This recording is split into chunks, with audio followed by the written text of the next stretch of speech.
Well, good morning, everybody, and welcome back to the walk along / three things. What's going on in your world? Let me know in the comment section below. As I walk past the car with a Sheffield United badge on it, really, it's like life is just taunting me. Okay, so three things that we learned: Leeds United drawing at Luton, 1 win in 6, and where do we start? When this sort of stuff happens, it's so depressing, isn't it? Like, lack of sleep happens. And the anxiety's just changed more to just sadness.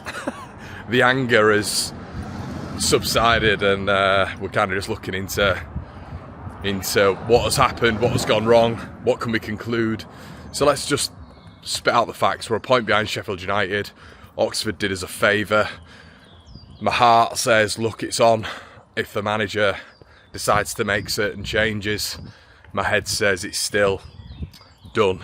But do you know what, guys? What I will say is my heart has been right on some occasions. My heart said we beat Sunderland and Sheffield United. My head didn't. So there we go. Modicum of positivity there.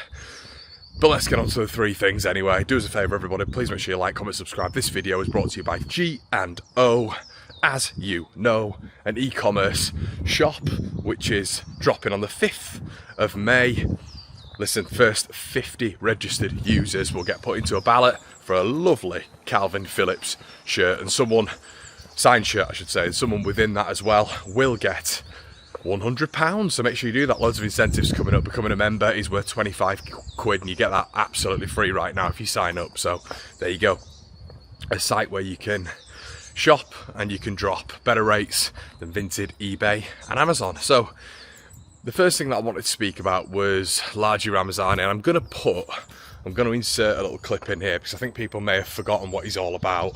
Now in that clip you can see why, for against Sheffield United in particular, I thought that was one of the best individual performances this season. You guys know, against Sheffield, I don't know if I called them Sheffield Wednesday, it was Sheffield United. I'm thinking of Nonto at Sheffield Wednesday in that cam roll. But this is what I was screaming from the rooftops for about 5 months now. We've been talking about Brendan Harrison. It's pretty much Ramazani occupying that centre attacking midfield role, which I believe he was in that night against Sheffield United. Absolutely unplayable, brilliant at protecting the ball, excellent at recoveries in the final third. At that stage, he was third in the Championship per 90.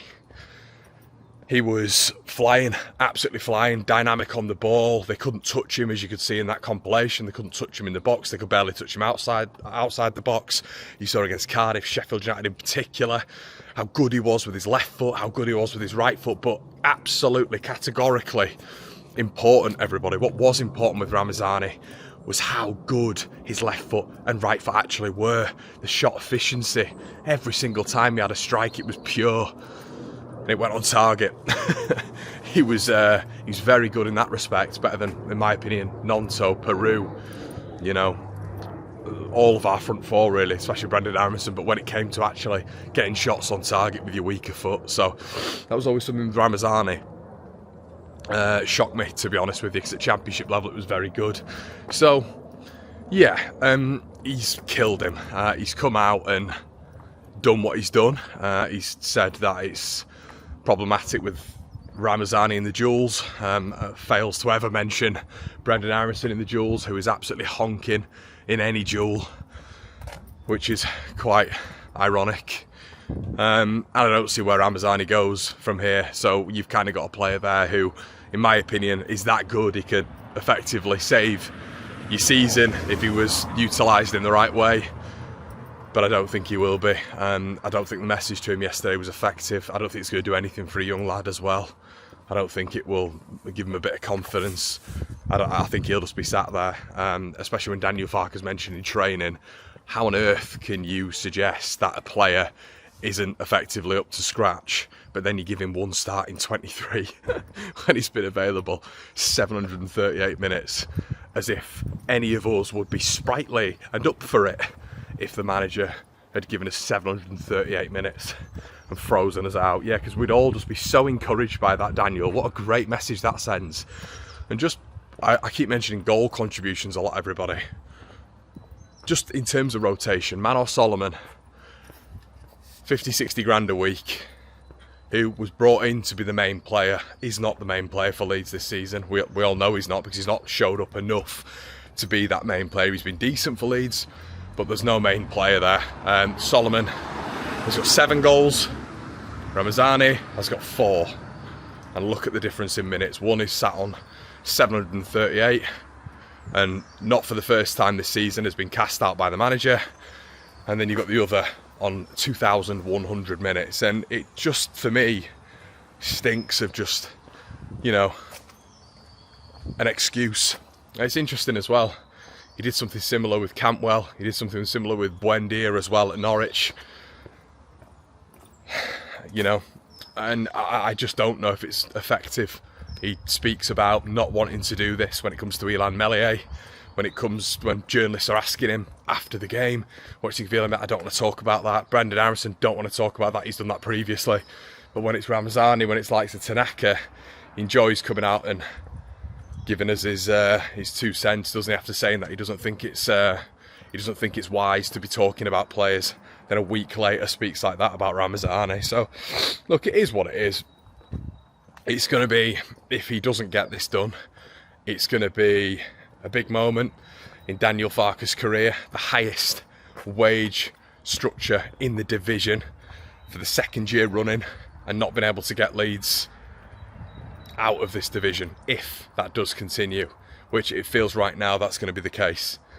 So, yeah, I don't know, it's a very difficult predicament right now. I've never sort of experienced this, where you've just got such quality on the bench and the manager is just almost trying to be, and I said this weeks ago, it feels like he's almost trying to be proven right, hence why he kept Meslier in, hence why I've had a fair few people message me last night saying, do you know what, the old Parag going in and speaking to Daniel about Meslier might not be that far from the truth, because the manager is just that stubborn. And you saw that yesterday when it came to Ramazani. You know, you're seeing a guy frozen out effectively for no reason whatsoever, we don't know.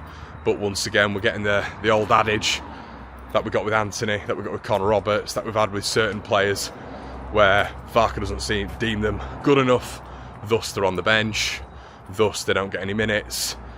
And then, you know, we've seen all 3 of the players who, you know, Farke kind of spoke about when you look at Spence, when you look at Roberts, when you look at Jadon Anthony, all go on to do well and better the next season. I think Ramazani will leave Leeds and that will happen. He'll go on, I'm sure he'll have a good career. So, yeah, that's kind of like a big talking point for me in and around Ramazani. We look at another thing that we learned yesterday. It feels like Middlesbrough now is a must-win. And of course, Sheffield United drop points. I think they'll bounce back against Millwall. I think that's pretty obvious. But if they don't, fantastic. We're still in it, of course.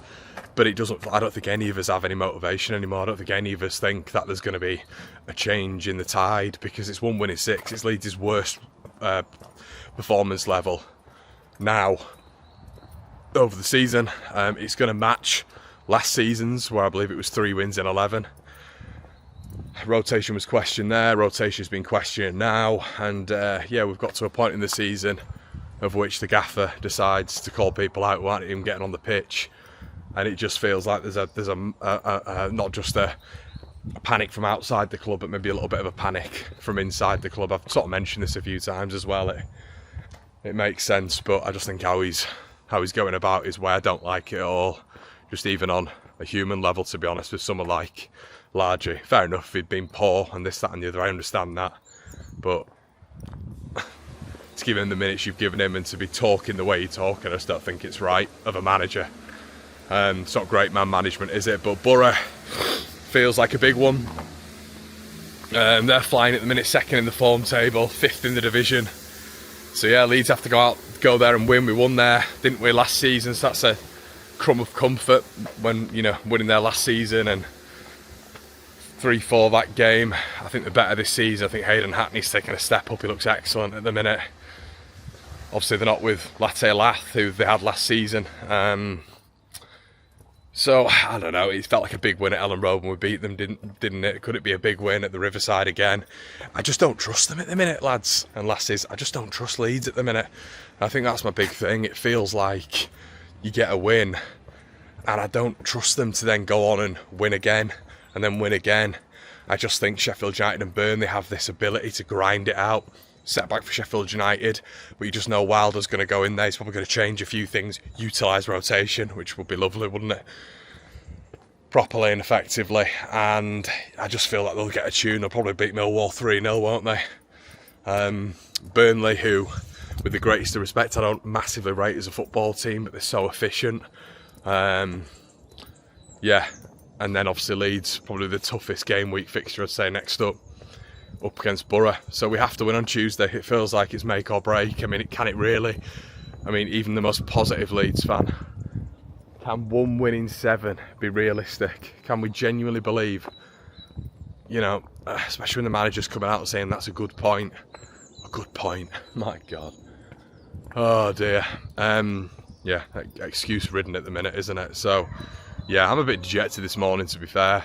Bit sad, but it is what it is. Leeds have to go and beat Borough, and that's another thing that we learned off the back of yesterday. Now, was there anything in particular, playing-wise, that you do? I mean, a positive is Dan James got a goal. DJ does seem to step up in these big moments, even if he's had a little bit of a period of which we've all been turning around and going, is he all right? Is he all right? Still, you know, two goal contributions in 6. It's not horrendous at all, that James, and he's been brilliant this season, Dan. So he got his goal. Could he be effective? There was points yesterday where him and Bogle were actually combining pretty nicely, but I think that's been another killer, really, in our artillery. It's been Bogle and him. That, you know, they were such a huge part of build-up, such an electrifying part of our offensive structure. It's just the combinations, the passing's been off. You know, playing the ball behind DJ's link up with him being sloppy, DJ's final ball sloppy, Bogle not great in the final third, and the other way, in all fairness. So it would be great if we could reinvigorate that, but I think there's tactical shifts which we couldn't really make last season. I think I've spoken about Archie Gray last season being put into that midfield and Connor Roberts at right back. I think that would have worked at points last season. The manager didn't want to try it that much, but at the same time he's got the ability to change it round a lot more this year, you know, with the likes of Ramazani on the bench, Schmidt above Byram, if that is ever to transpire. But now we're kind of looking at a period where we're looking at Pascal. Is Pascal going to be out? We don't know. Probably a likelihood that he is going to be out. He didn't look good for him at the end of the game, so that would mean Ethan is probably going to have to go centre back. Greb's going to have to go in midfield, and then you're going to have,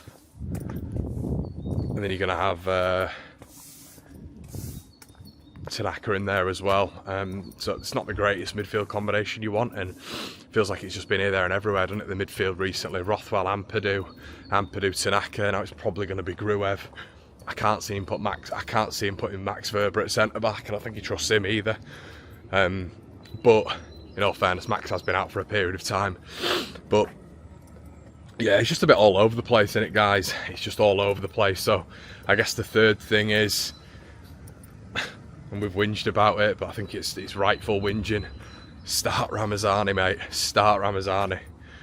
And I don't believe now it's going to be completely gravy. If I'm Ramazani, I'm really narked off with what he said.